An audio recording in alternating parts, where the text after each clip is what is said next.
vamos iniciar nossa aula. Nós vamos, na verdade, dar continuidade às aulas que começaram lá em junho, que o Lucas começou sobre ministérios de misericórdia. Então, toda a parte básica foi feita, né? Toda a parte teórica foi ensinada, está lá no YouTube. Quem tiver dúvida, é muito bom revisitar ali. Busque as aulas lá. Começamos lá em junho e hoje não será diferente, vamos continuar, só que vamos falar da parte prática. Vamos orar antes de tudo? Senhor Deus, te damos graça por mais essa reunião, este ensinamento, esse domingo reunido com a tua igreja, Senhor. Muito obrigado por tudo que aconteceu até aqui e nos guie daqui para frente com a tua sabedoria, com o entendimento dos altos céus, em nome de Jesus que oramos. Amém. Então, somente para relembrar, é legal que no vídeo a gente vê, né? Quem edita coloca lá o livro, tudo, muito bom, viu? Parabéns aí, dá um trabalho também. Então, dando continuidade à parte prática no Ministério de Misericórdia. O pastor falou uma coisa interessante aqui, né? Espero que vocês saiam incomodados. E vocês vão sair também com essa aula. Não foi diferente comigo. Eu fiquei muito incomodado preparando esta aula e pedi perdão a Deus pela minha falta de prática, né? Com relação a isso, no que eu me identifiquei em falta. Então, todo o livro do Tim Keller é bem didático. Ele não é somente um teórico, ele ensina também como fazer e são coisas assim praticáveis, atingíveis, né? Bem explicadinho. Então, como que a igreja pode sair da teoria para a prática no ministério de misericórdia? Então, tudo foi fundamentado. Agora, a aula ajuda a transformar a convicção em ação. Esperamos que Deus já trabalhou em tudo que foi dito aqui, muitas coisas muito interessantes, né?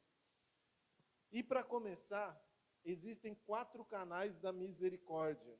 Tudo que o Keller fala, ele procura se embasar na Bíblia, não vai da cabeça dele, não, eu tirei assim do nada, né? Então, tudo que ele fala aqui, ele usa textos bíblicos, nós vamos usar também. Então, os 4 canais de misericórdia é pergunta de prova, hein? Guarda aí, para você não esquecer.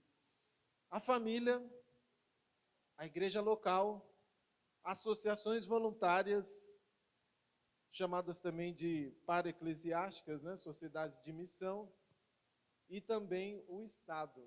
O Estado, ele chega a nos surpreender, mas não é o Estado igual o que eu comentei lá na primeira aula do Lucas, que foi assim, a igreja lá na França, ela é proibida de exercer o ministério de misericórdia, porque eles dizem que o Estado é responsabilidade do Estado. Então, uma visão bíblica, esses são os 4 canais da misericórdia: a família, a igreja local, associações voluntárias e o Estado.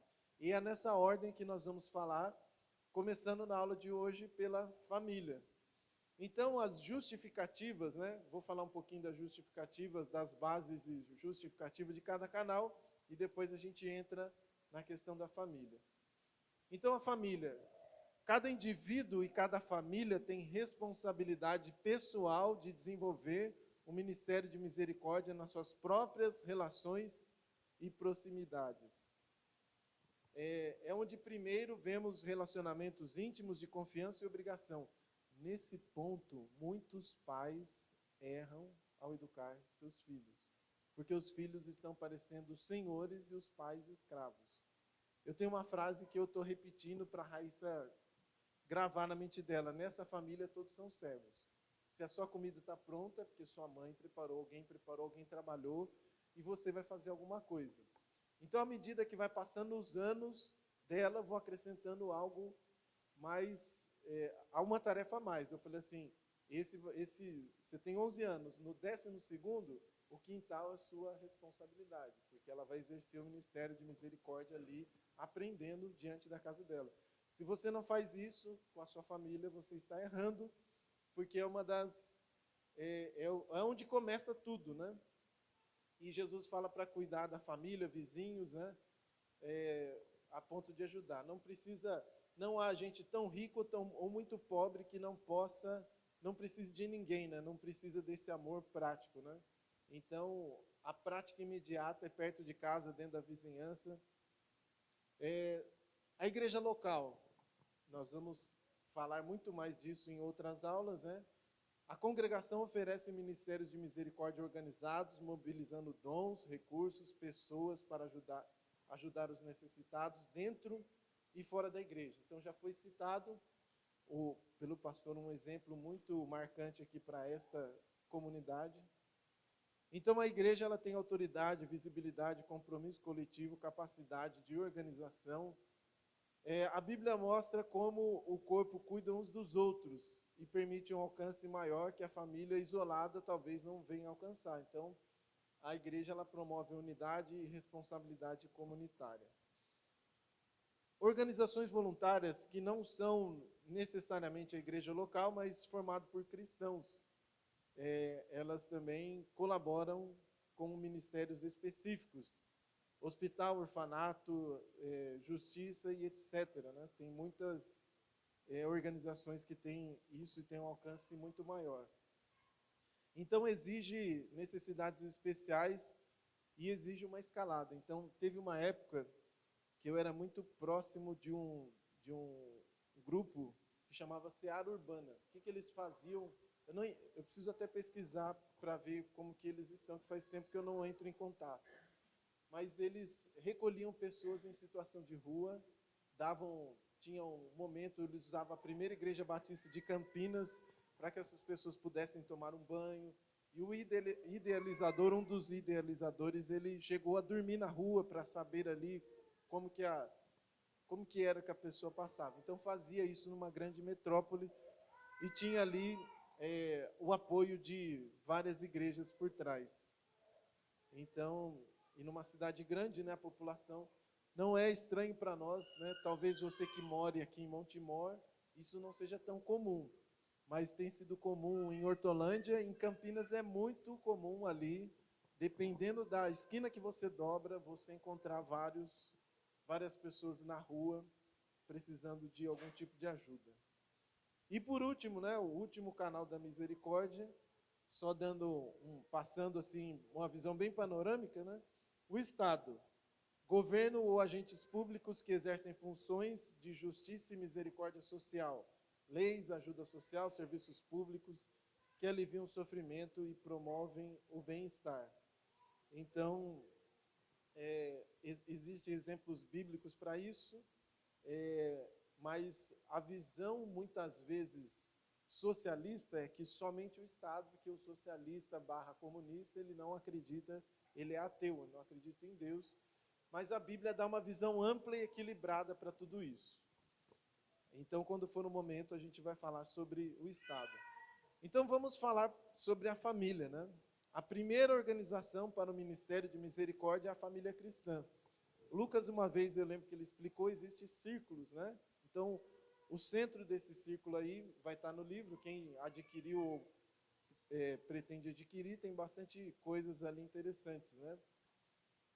Quando Deus vê uma pessoa em necessidade, Ele coloca a responsabilidade primária de ajuda na família dessa pessoa. Ou seja, ser cristão é estar atento, né, e se dispor a ajudar. Vamos abrir a palavra de Deus, eu vou pedir até para alguém me ajudar lendo. 1 Timóteo, capítulo 5, versículo 8, é uma das bases, né, textuais para esse tópico chamado a família como base para o ministério. 1 Timóteo 5:8. Você vê que Paulo, inspirado pelo Espírito Santo, não poupa isso, né? Se alguém não cuida dos seus, especialmente dos de sua própria família, esse tem negado a fé. Pode fazer o que for, a fé dessa pessoa não está expondo a fé dele. Irmãos, tem outro versículo, eu vou pedir para vocês abrindo e eu vou fazendo uma breve comentário não sobre o versículo, mas sobre o Antigo Testamento, Levíticos 25, 25, há pessoas que acreditam que o Antigo Testamento não serve como base de doutrina nenhuma, tem uma visão distorcida, mas algumas coisas que Deus estabelece, elas continuam, né? Há coisas, eu gosto de dizer que há uma continuidade em alguns casos e uma descontinuidade em alguns casos, né? Com relação à antiga aliança. Então não podemos desprezar sem fazer uma análise cuidadosa. Então a base para isso, a base bíblica para a família, né, como a primeira organização para o ministério de misericórdia, também se encontra no Antigo Testamento, nesse texto. Esse capítulo de Levíticos, o 25, ele é o capítulo central, né, que era também para os israelitas seguirem. Então a gente vê, principalmente nos profetas menores, muito a questão da justiça social, muitas exortações, muitos ensinamentos. Então esse versículo fala de que como eles deveriam ajudar uns aos outros. Se teu irmão cair na pobreza e tiver que vender algo de seu patrimônio, o parente mais próximo virá até ele a fim de exercer seus direitos de família sobre aquilo que vende o seu irmão. A gente vai ver isso muito interessante em Ruth, essa questão de resgatador, né? A aplicação do Ministério de Misericórdia. Então a Bíblia, ela instrui, né, como que exercer então exercer o ministério na comunidade. A Bíblia vai instruir a família a exercer um ministério diaconal na comunidade que vive. Então, dentro da própria família, e também a família, se não tem ninguém dentro da própria família que necessite de ajuda do Ministério de Misericórdia, isso é expandido para a comunidade na qual a família está inserida. E a base para isso, nós estamos em Levíticos, vamos continuar em Levíticos, voltar um pouquinho, no capítulo 23, versículo 22. Então, eles tinham como orientação de Deus isso, né? A gente precisa entender o que significa a terra prometida, né? Então, Deus dando orientações para aquele povo que era escravo no Egito, para eles não serem gananciosos, eles ajudarem uns aos outros. Então, era um povo que estava saindo da escravidão, que aponta para a escravidão do pecado, e essa terra prometida aponta para a terra, a estar junto com Deus, né? Por conta da presença de Deus estar ali, eles deveriam ajudar uns aos outros. Então eles deveriam deixar os grãos para os pobres e os estrangeiros que viviam. Então, o que caísse, eles não recolherem, deixar para aquelas pessoas que passassem ali e recolhessem, fazia parte da misericórdia. Agora, citando o livro de Ruth, Ruth capítulo 2, versículo 9, vou esperar vocês abrirem. O que Ruth era dentro de Israel? Uma estrangeira, uma moabita. Então ela era bem tratada ali. Hoje a gente vê um dos tópicos de assuntos mais comentados no mundo são sobre imigração, estrangeiros, né? Todo o país vivendo uma crise por conta de estrangeiros ou tendo ali alguma dificuldade por conta de receberem estrangeiros, né? E aí Deus ensina isso, né? Que cuidar bem dos estrangeiros. Então tem todas essas coisas têm uma base bíblica diante disso, né? Vamos para Deuteronômio 16, 11. Mais um versículo para reforçar o tópico exercendo o ministério na comunidade. Então até mesmo em celebrações, né? A Bíblia fala para celebrar com os filhos e filhas, com os servos e servas. Era uma espécie ali de escravos que tinham, né, os trabalhadores no meio do povo. Com os levitas, se vocês lembram que os levitas não tinham suas propriedades, não tinha a sua terra, tinha ali alguma pastagem, alguma coisa, mas não foi dado especificamente para os levitas, porque eles tinham outras atribuições entre o povo de Deus da antiga aliança. e fala dos estrangeiros e dos necessitados, órfãos e viúvas, para acolherem. A nossa cultura, talvez, ela não tem isso como uma forma marcante. Mas durante a pandemia, eu descobri uma igreja batista nos Estados Unidos e eles davam curso de inglês para estrangeiros. E aí tinha gente de todo mundo, Japão, Ucrânia, Ásia. E aí uma das aulas, a professora falou assim, eu estou atendendo aqui do meu quarto de hóspedes. E me chamou a atenção um quarto que, eu penso assim, seria um quarto de qualquer um de nós, né? Me chamou a atenção delas darem o melhor, tanto para eles quanto para os hóspedes, né? Então, eu vi que estava muito enraizado naquela igreja e comecei a olhar o perfil dos ministros daquela igreja e percebi que a maioria deles adotam crianças. Então, o pastor que eu falava lá, ele tinha 2 filhas e depois a gente parou de conversar porque ele adotou lá eu não sei se era uma menina chinesa ou da Camboja, alguma coisa assim. E eu comecei a perceber e havia nos cultos, né? Ouvia o nome da pessoa, entrava lá no perfil e eles adotando crianças, né? Em algum momento passava ali dificuldade, ajudava os estrangeiros, então era muito marcante naquela comunidade essa questão de ajudar, de praticar o que eles estavam ali ensinando. É o que tem aqui. O mundo de hoje é terrível, né? Porque às vezes a gente mora ali junto e não pode nem chamar o filho do vizinho para celebrar uma refeição com a gente, às vezes os pais proíbem. É muito próximo de alguma maneira, mas de outra maneira fica bem distante. Eu quero contar para vocês um exemplo da história. Por isso que eu enviei aquele vídeo do YouTube, aquele filme. Quem não assistiu, assista, que chama o Refúgio Secreto, né? Então, famílias, né? O Tim Keller ele usa 2 exemplos aqui, e eu peguei outro exemplo que me marcou, né? É o que ele chama de linha de frente da misericórdia. Na Holanda, dos anos 40, ela vivia sob opressão nazista. Então, o que significava ser judeu? Significava ser marcado para deportação ou para morte. E foi nesse ambiente de medo e silêncio que surgiu ali a casa dos Steenbom. Meu holandês não é bom, vocês já perceberam? Então, do jeito que se escreve, do jeito que eu estou lendo, mas pode ser que tenha outra tradução, né? Em Harley, ela se tornou conhecida como esconderijo. Então, o pai era um relojoeiro e tinha 2 filhas.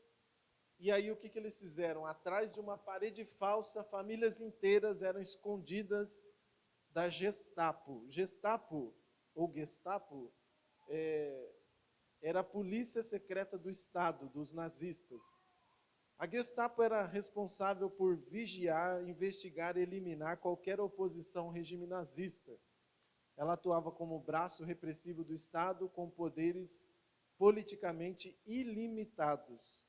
Então, eles agiam através de espionagens e delações. Eles usavam informantes e escutas para monitorar os cidadãos. Então, eles podiam prender qualquer pessoa sem necessidade de provas. Eles realizavam torturas e execuções, então os métodos deles eram brutais, né, para extrair informação ou punir os opositores. Então, qualquer pessoas do grupo, né, judeus, homossexuais, eram considerados indesejáveis, eram alvos constantes, né? E eles tinham um controle psicológico, espalhando medo e desconfiança, incentivando vizinhos e familiares a denunciarem uns aos outros. Então, a história do filme, as irmãs ali motivadas pelo evangelho, elas escondiam os judeus ali atrás de uma parede falsa, mas como o alimento era regulado, e aí elas tinham que apresentar um ticket lá e olhava, nossa, sua família é de 3 pessoas, por que vocês estão se alimentando tanto, né?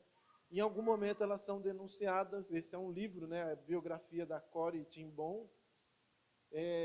Só que a gente percebe que a vida das irmãs, Betsy e Corrie, não era apenas de palavras, né, mas de prática, né? Amar o amor próximo era mais importante do que preservar a própria segurança. Foi isso que o pastor disse na pregação.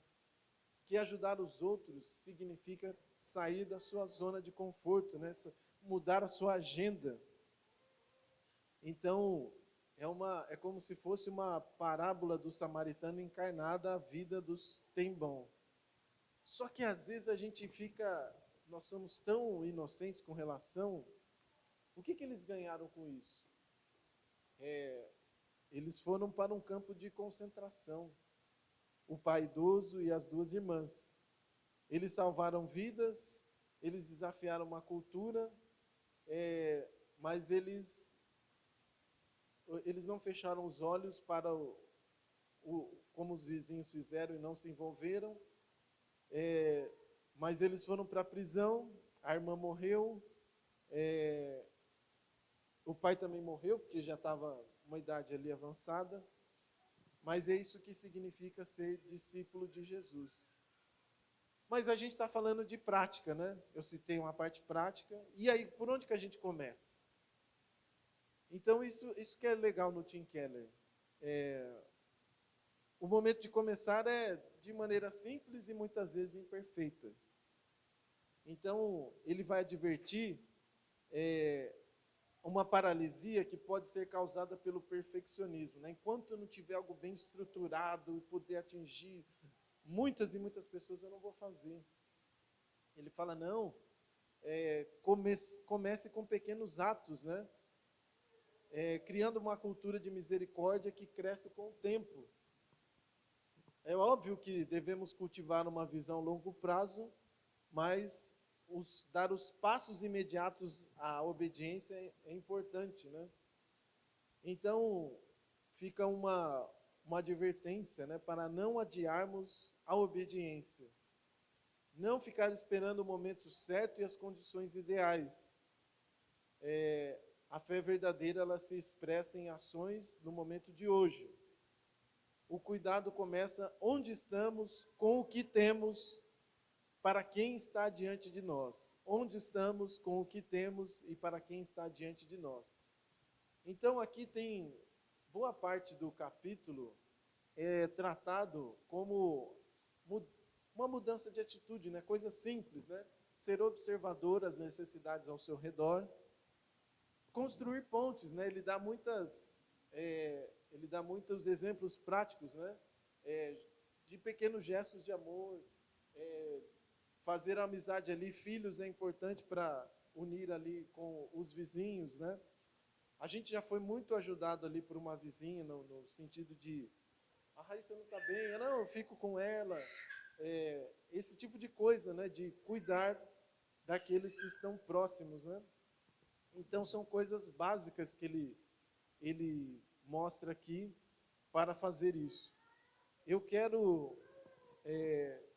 pedir ajuda aqui do pastor Antônio Carlos, porque alguma coisa prática, né? Até pedi para ele se dirigir aqui, porque se os irmãos não sabem, ou nunca foram visitar ele lá no São Clemente, vai lá tomar um cafezinho com ele. Ele e a irmã Nancy têm um bazar. Então vem aqui, irmão, vou te entrevistar aqui, já que a questão é prática, né? A irmã Nancy não está ali na aula, então, saber deles como começou. E eu, conversando com eles, esse tempo que eu os conheço, eu já percebi que eles agem intencionalmente em muitas coisas, né? Então, quando começou a ideia do bazar, como que foi o início, como que foi esse início aí que o irmão falou assim, a irmã, vamos fazer isso, quando que vocês mudaram para o São Clemente? Ajuda aí nessas questões, porque é uma questão prática, vocês não começaram como que estão, eu sei que já tem alguns anos, né? Então vamos lá do início, como que foi? Graça e paz. Eu chego aqui em São Clemente em 2007, adquiro um terreno de 264 metros quadrados para fazer 4 cômodos. E o Senhor nos agraciou que nós pudemos construir ali 234 metros quadrados. Eu já tenho por prática o ofício de pedreiro e algumas áreas especializadas.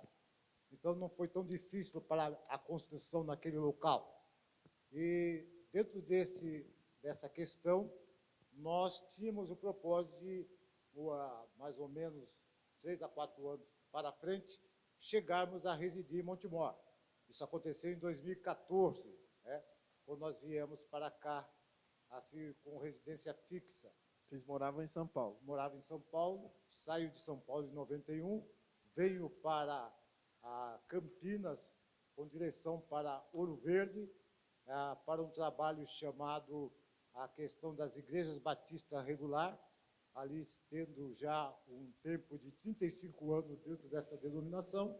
Como missionário, cheguei ali naquele local, e ali estabelecido um trabalho a qual eles tinham, em 1985, breve Igreja Batista. Eu chego em 91. Né? Então, ali nós demos início àquele trabalho. Eu estava até conversando com a irmã Sheila, que Deus sempre nos localizou em questão de periferia mais necessitada, né? Como favela, essas questões. Então, para mim, não foi tão difícil desenvolver esse trabalho dessa questão. E ali nós fomos desenvolvendo para que, pelo objetivo que a denominação Batista Regular tinha, e ali Deus já foi me dando o formato da questão, como atingir as pessoas, né? E Nancy também, ela fez a PEC, isso nos auxiliou muito naquele ano de 91 até 97, na localidade de Ouro Verde. Depois eu fui para Araçatuba, terminar meu curso de bacharel em teologia. Lá também tivemos a oportunidade de também fazer esse trabalho, né? Nós fomos morar numa periferia, na questão de uma zona de prostíbulo, onde o irmão tinha uma casa, e ele falou, eu cedo essa casa para você, só que a situação onde ela está localizada não é muito moralmente. Eu falei, já que o irmão está cedendo a casa, não vou pagar aluguel, eu tenho que ficar 5 anos aqui, né? Então, ali mesmo foi o local que nós ficamos, e ali nós estabelecemos também um trabalho com crianças, né? Então, assim, vem de longe, né? Vem de longe, Até né? chegar no bazar foi, assim, é uma caminhada de, assim, longos aprendizados. Porque você constrói, eu estava falando com a irmã Sheila, que você constrói essa questão de uma mentalidade. Quando o Senhor me chamou para o Evangelho, eu venho dentro de uma linha de prática de espírita. E os catequistas, eles são práticos nesta área. E a minha avó, que tinha estas ações, então impregnou dentro da forma que ela fazia, trabalho com criança, trabalho com pessoas. Ela chegou a trabalhar dentro do chamado Asilo do Fogo Selvagem, lá em São Paulo. Então, isso já vinha na minha mente, uma certa contaminação de como trazer alívio, embora não tendo uma consciência bíblica, mas tendo uma consciência humanista, né, no sentido de poder, pelo menos, aliviar a dor do próximo.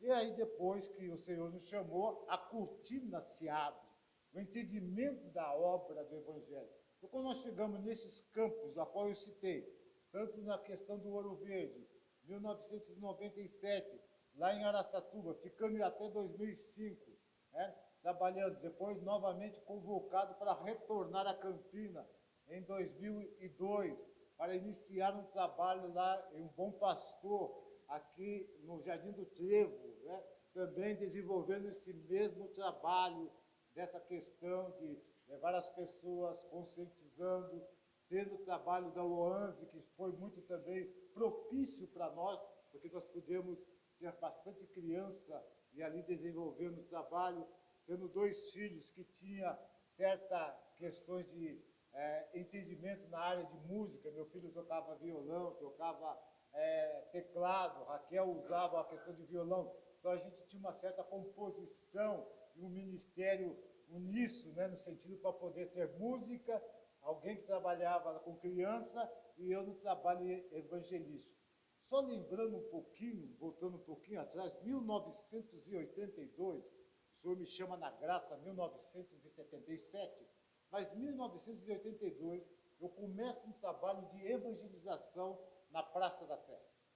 sempre fui evangelista de rua. Né? Até usava assim, umas expressões. Nós nunca vimos evangelista dentro da igreja batista, não é uma coisa normal. Irmão, Deus não trabalha com questão normal, Deus trabalha com ordem. Ele manda ir pregar o evangelho a toda criatura. É caso que nessa questão, ao dizer ao meu respeito, eu já tinha prática com essas questões diárias, né? Por ser espírita e umbandista, eu já tinha uma mentalidade de mata, de cachoeira, de encruzilhada, questão de cemitério. Então, essas práticas ao ar livre já fazia parte e composta na minha natureza. Então, não foi difícil ir para esses locais, de estar desenvolvendo esse trabalho. Retornando um pouco mais agora, 2014, nós estamos ali no trabalho do Bom Pastor e agora nós nos vemos dentro da necessidade, até mesmo questão familiar, deixar o ministério de 12 anos para virmos para aqui, Monte Mor. Até falei para minha esposa, o que nos aguarda lá? Ela falou, o que nos aguarda é o que Deus tem preparado. Nós não sabemos, a casa está pronta, temos uma dificuldade aqui, eu fiquei com na questão da responsabilidade da minha mãe, ela ficou 14 anos dentro de uma questão de cadeira de rodas. E depois ela teve problema de falências de órgão, e aí foi quando eu não me vi em condições de dar continuidade ao meu ministério na Igreja Bom Pastor. Depois de 12 anos, tinha que cuidar da minha mãe. Eu li esse versículo hoje, né? No 1 Timóteo, capítulo 5, 8. Né? Se eu não cuido da minha família, daqueles que foram me dados. Então, minha mãe já ficou aqui em Montemor 8 anos dentro dessa responsabilidade, onde eu tive que dividir ministério e dividir também dentro dessa questão de estar cuidando dela em todo o aspecto. E quando eu falo em todos os aspectos, até dar banho na minha mãe. Né? Foi uma questão até mesmo de dificuldade, uma enfermeira vizinha minha, diaconisa da Igreja Católica, que muito nos ajudou, Lucilene. Aí chegou a dona Helena, o seu Antônio é o único filho que a senhora tem. E ele não tem problema de dar banho na senhora. O problema é a senhora com essa questão. Então, se a senhora não se valer dele, vai ter problema. Mas olha que interessante, né? O senhor está ilustrando o que foi dito hoje, de começar no lar e depois expandir, né? E o senhor veio assim, olha, eu fico vendo assim o trabalhar de Deus, né? O senhor veio para meio que cuidar dela e também aproveitou essa questão de ver as necessidades ali do bairro, né? Porque a gente olha, a gente acha assim, parece que 10 anos foi um estalar, né? Depois que passou, mas é tempo, né? É muito tempo. Eu vejo, se eu não me engano, faz pouco tempo assim, deve fazer menos que 10 anos que duplicou a rodovia aqui. Agora a gente tem a rodovia duplicada até aqui um pouquinho para frente, mas era algo, eu tô pensando na questão de desenvolvimento do bairro também, né?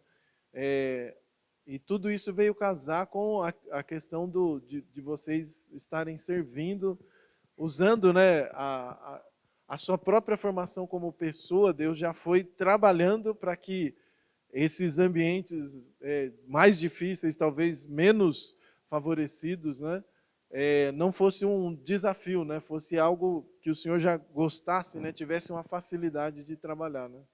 Entendendo também a questão, porque quando nós chegamos aqui em 2014, em 2015 foi solicitado o espaço onde nós estávamos residindo pela Concubab Crer das Igrejas Batista Bíblica, a qual eu fiquei dentro do ministério os 9 anos, né, para fazer um trabalho social de vendas de roupas usadas. Né? Eu falei, olha, eu tenho uma garagem, embora que vocês estão vendo aqui é grande, mas eu tenho uma garagem, não tem cobertura e o chão, o piso é rústico. Né? Aí a minha tia, a Denise, esposa do pastor Antônio, falou, não, só quero um espaço. Né? Eu falei, tudo bem, então nós fizemos lá de uma forma que pôde atender. E aquilo foi quando que deu início, né? Porque ela falou assim, Antônio, eu gostaria de fazer nesse mês de junho, agora em 2015, haveria possibilidade de nós fazermos também em novembro de 2015? Eu falei, bom, o espaço que tem é esse aqui. Se servir, então não, tudo bem. E naquele dia eles fizeram, houve ali, na questão do objetivo alcançado, né, o trabalho da Combabequeira, das senhoras das igrejas batistas bíblicas, era para levantar um dinheiro para que elas pudessem desenvolver o trabalho da sociedade feminina.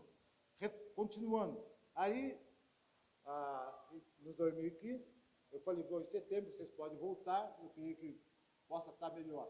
Mas o que começou a ocorrer é que as pessoas começaram a bater no sábado, ô, seu Antônio, vai ter brechó aqui? Eu falei, não, só vai ter em setembro. Aí no outro sábado, batendo lá, ô, seu Antônio, e o brechó? Eu falei, não, é só em setembro. Aí eu falei para a Nancy assim, Nancy, sobrou roupa aí? Ela falou, tem 2 sacos de roupa aí. Eu peguei e falei assim, vamos jogar novamente lá em cima de uma carretinha. Eu tinha uma carretinha, então eles usaram a carretinha como uma bancada. Aí eu joguei a roupa lá, né? Aí eu falei assim para a Denise, ó, Denise, eu vou vender essas roupas aqui. Só tem eu e Nancy aqui, nós vamos vender. Aí vendemos a roupa, deu até um valor assim expressivo. Aí eu mandei o dinheiro, né, para ela. Falei assim, Antônio, cara, deu tudo isso, ele deu tudo isso. Antes do prazo previsto. Aí deu outro do sábado, eles bateram lá de novo, falaram assim, e aí, São Antônio, vai ter brechó aqui de novo? Porque a igreja católica, nós não queremos comprar roupa lá não, a roupa tudo suja, fedida e tal. Eu falei assim, tá. Aí eu falei assim, aí eu cheguei para a Nancy e falei assim, Nancy, você não quer tocar esse negócio, não? Aí a Nancy falou assim, Antônio, eu nunca mexi com essas coisas. Eu falei, na vida tem coisas que a gente nunca fez, mas pode fazer. Aí ela falou assim, mas como que vai? Eu falei assim, vamos usar aí os recursos que foi nos dado aí, carretinha. Eu trabalho na área de reciclagem há 40 anos, então não tenho dificuldade de reciclar e também conseguir coisas, né? E ali eu fui atrás, lá no Ferro Velho, achei arara, fiz algumas coisas de madeira, e ali aproveitei muitas coisas, que como até hoje ainda faço, né? Sou muito aproveitador das coisas, eu reciclo entulho. Tanto é que as minhas construções não têm entulho para jogar fora, porque eu reciclo tudo, entendeu? Mas retornando aqui dentro dessa questão, né? E aí nós começou a desenvolver, o pessoal começou, e aí nós começamos a pedir, eu não tenho dificuldade de pedir, né? Então é bíblico também, né? Então, assim nós fomos desenvolvendo. E aí... Deixa eu fazer um comentário. Teve uma vez, uma colega lá de trabalho falou assim, eu não sei nem porque que eu fui, estava ali perto do carro dela, ela abriu o porta-mala, falou, tá cheio de roupa aqui. Eu falei, já sei para quem doar, porque a família dela é grande. Eu estou querendo doar essa roupa. Eu falei, você já achou? Aí eu levei lá para eles. Mas é interessante que a irmã Nancy comentou também, além dessa questão de pedir, de todo, ela falou que muitas das vezes a pessoa vai procurar para doar, né, para vocês, né? Interessante isso, né? Essa semana foi até uma semana atípica, né? Porque nós tínhamos que mandar algumas roupas embora. A Nancy, ela tem esse negócio de trabalhar com as colocações nas araras, e ela falou assim, essas roupas já estão muito repetidas, vamos mandar embora. Agora eu quero que os irmãos entendam o que é mandar embora. Mandar embora é mandar para as instituições. Então nós fazemos mala para algumas instituições e assim eu levo para elas, né? No sentido. Agora, talvez o que vai ser abordada uma instituição é o Boldrini, que eu já entrei em contato. Então nós fazemos malas, né? São sacos de roupa de criança, sapatos, né? E aí eu levo para lá. Então, isso é mandar embora, tá?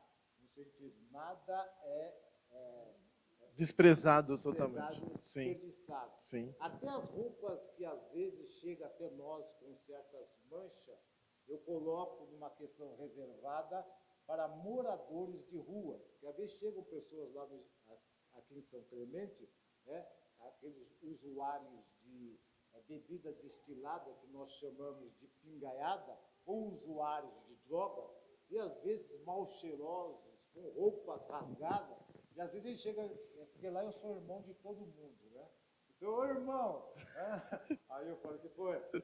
O irmão tem uma camisa aí, o irmão tem uns shorts aí, então essas roupas são destinadas a ele. Eu falo, tem esse short aqui, tem essa roupa aqui, né?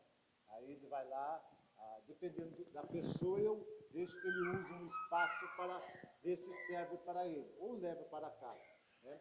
E eu estava até falando com a Sheila a questão do seguinte, eles usam uma expressão sem ter tanto valor espiritual, mas é algo que Deus tem de fato feito crescer no meio desse trabalho, tanto no sentido da questão do brechó, e ele serve também como um braço para a evangelização.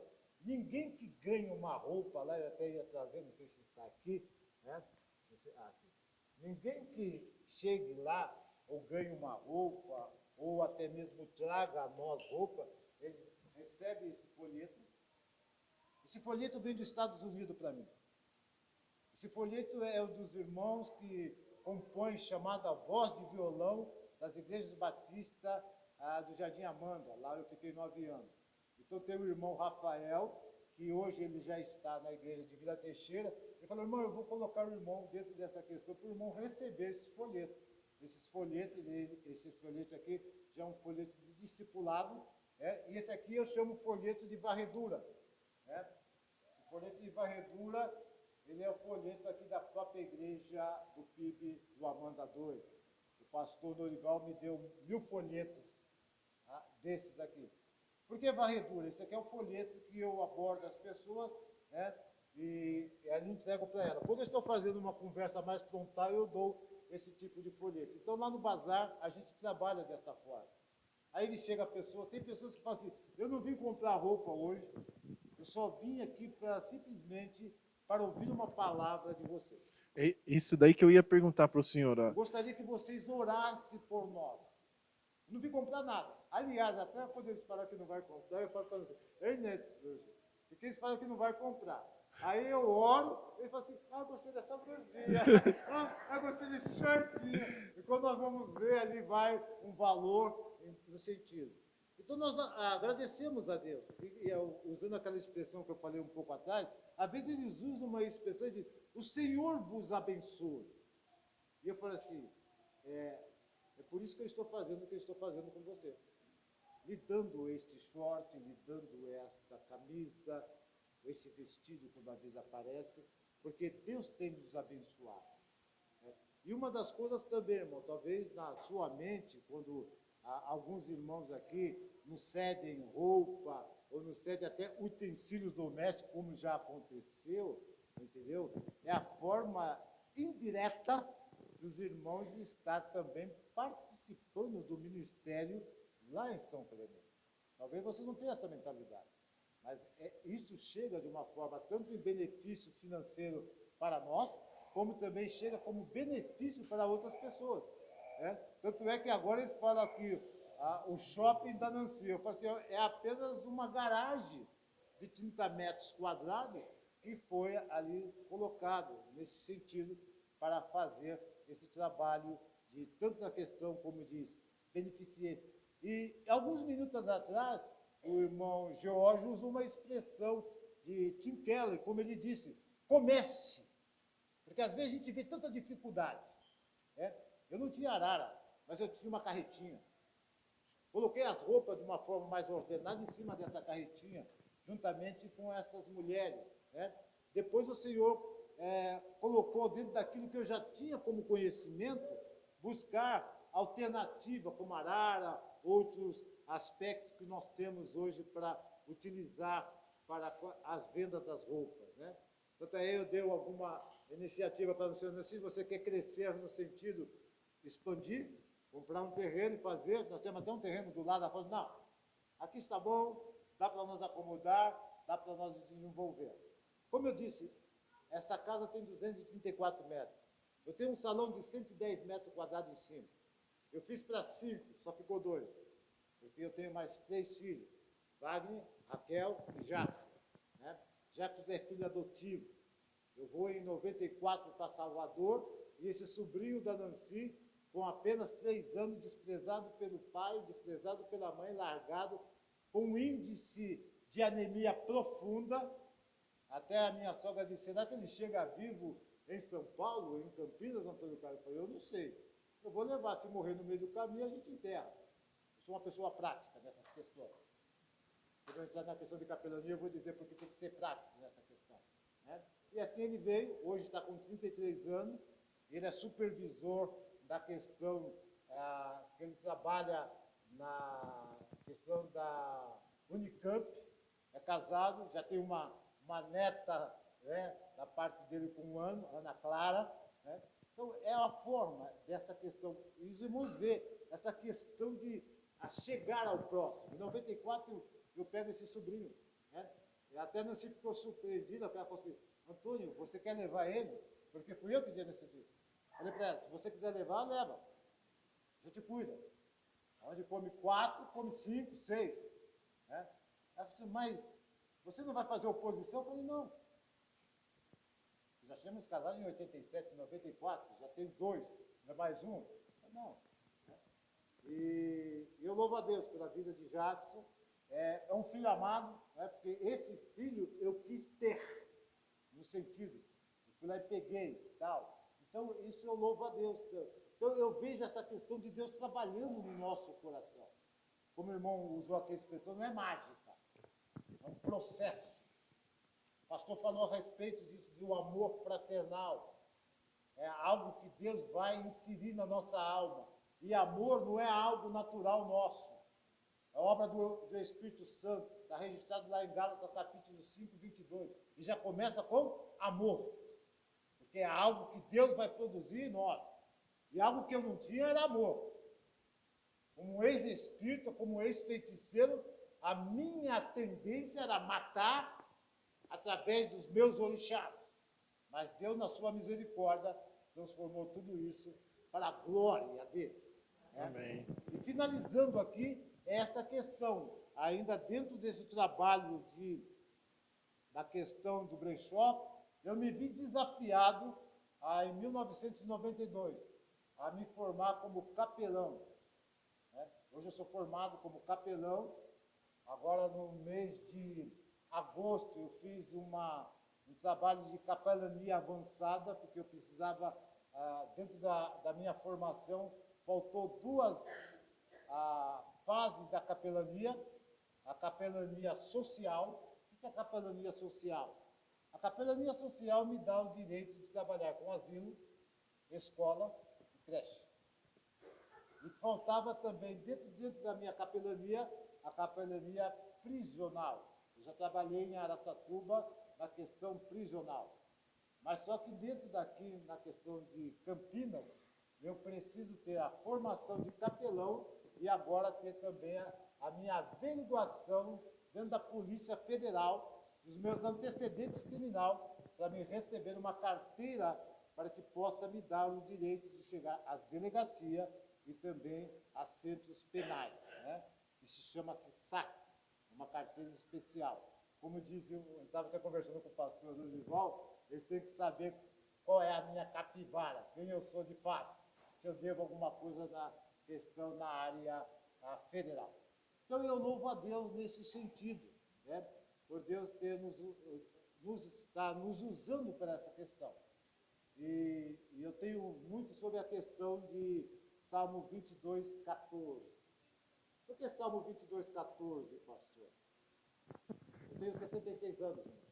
Se Deus permitir, nesse ano eu vou fazer 67 anos. E a Bíblia diz que na velhice ainda dará fruto. Então, como o irmão disse, o tempo que nós temos é um tempo curto. Eu sempre falo que eu estou em prazo de validade baseado em Salmo 90, 12. Chega aos 70, estou com 67, se Deus chegar. Então, se puder fazer pela previsão bíblica, eu tenho mais 3 anos. Mas pela misericórdia de Deus, ele pode estender. Mas eu até com isso eu trabalho com essa consciência, com prazo de validade, pela questão de existência, como dentro de um contexto bíblico. Nancy tem 62 anos, e ainda tem essa questão. Então, qualquer questão que nós podemos apresentar como desculpa, baseado naquilo que a palavra de Deus nos diz, ele vai aferir. E alguns de nós não vão perder a salvação, mas vai chegar no céu cheirando fumaça, salvo pelo fogo. Porque Deus nos deu condições, capacidade, para que nós pudéssemos exercer nele a obra que ele nos chamou para fazer. E quem chama, irmão, cuida. E eu só tenho a agradecer a Deus pela misericórdia, e até mesmo falei com o pastor Norival, porque eu já estive aqui em 2014, antes de ir para a igreja lá do Amanda, e o pastor Norival estava chegando. Quando eu vim agora, em 2023, eu falei, já estive aqui. Quando eu cheguei aqui em 2014, você estava chegando. Agora eu estou chegando aqui com uma resolução. Por que eu vim para esta igreja? Porque eu não tinha opção dentro da minha denominação. Não, eu tinha opção. Estou dentro dela há 35 anos. Mas eu vim para aqui por causa do que eles estavam nos pedindo, os moradores de São Clemente. São Clemente tem 9.000 almas ali. Cresceu de 2007 até agora, nesse exato momento. Então, há uma necessidade. E eles têm uma premissa dizendo assim, para mim e para a Nancy, eu gostaria que aqui no São Clemente tem uma igreja igual à sua. E aí eu fazia a pergunta, o que é igreja igual à minha? Essa forma de abordar, essa forma de ensinar, essa forma de vocês orar, entendeu? Porque não é porque eu estou dentro do brechó que eu não vou orar. Inclusive, nessa última terça-feira, a Nice chegou lá. E eu falei assim, ó, li o texto para ela, eu falei, preciso orar por você. E a gente não fecha nada, não puxa o portão, nada. Vai orando, orientando. E claro, os irmãos já notaram pela questão do tom da minha voz, e não dá para não perceber que eu estou naquele local. E às vezes as pessoas passam, param, apreciam alguns segundos das orações e vão embora. E às vezes eu chamo, oh, vem cá, vamos folhear aqui na palavra de Deus, Jesus te ama. Obrigado, irmão, como eu já disse, eu sou irmão de alguns amigos de São Clemente. Ninguém sabe que eu tenho a questão da formação de pastor, mas eles sabem que eu sou o irmão. Irmão de que forma? O irmão também usou a expressão hoje. Algumas pessoas, como ele disse, até falou da própria filha deixando com o vizinho. Às vezes a pessoa tem um acidente, a pessoa precisa ir no médico, vai falar com o seu Antônio. Lá eu tenho 2 nomes, seu Antônio ou Carlos, eu sou Carlos. Né? O irmão, o abençoado, como alguns se chamam. Quem me chama de abençoado são os nóia, tá? Ô, bênção! Aí eu chego lá, e aí, pessoal, como que é? Né? Então a gente tem essa questão. Eu louvo a Deus. Né? Então são coisas que não são tão difíceis de fazer. Coisas que muitas vezes, como os irmãos estão vendo, coisas que não têm utilidade para você. Roupa, brinquedo, utensílio doméstico, que serve como instrumentalidade para o fim nobre. E o fim nobre está lá em João 17, versículo 3. Que te conheça a ti como o único Deus verdadeiro e a Jesus Cristo a qual foi enviado. Não é questão de roupa, não é questão de utensílio, mas serve como instrumentalidade, serve como alvo para ser alcançado. E ali você entra com a questão maior, que é a libertação, a transformação, para que essas pessoas possam se tornar nova criatura, como eu e você, que temos hoje, pela graça e misericórdia de Deus, essa paz que excede todo entendimento. Obrigado. Eu acho que o senhor estava lendo aqui as perguntas e tem pergunta que eu não fiz que o senhor já foi respondendo. Estou brincando. Obrigado, irmão, que o senhor possa continuar abençoando o senhor e a sua família. Para encerrar, irmãos, eu não tenho mais o que dizer, né? Tudo que a gente disser com relação à prática, o nome vai ser desculpa. O versículo 37 do capítulo 10 diz assim: Então o intérprete da lei respondeu, que usou de misericórdia para com ele. Então Jesus lhe disse: Vá e faça o mesmo. Tem mais coisas na próxima semana, né, para ser abordados, exemplos dentro da própria igreja aqui. E aí fica como desafio cada participante daqui escolher uma pessoa necessitada para ajudar durante a semana. Deus abençoe os irmãos. Temos culto aqui às 18, lá no Nova Alvorada também. que o Senhor possa nos usar essa semana. Vamos orar? Ó Deus querido, obrigado por esse momento de aula. Obrigado pela nossa igreja, obrigado porque o Senhor usa pessoas que nos inspiram. Obrigado que se depender de nós, não saímos do lugar e o Senhor vai mostrando aí o caminho que devemos seguir, ó Deus.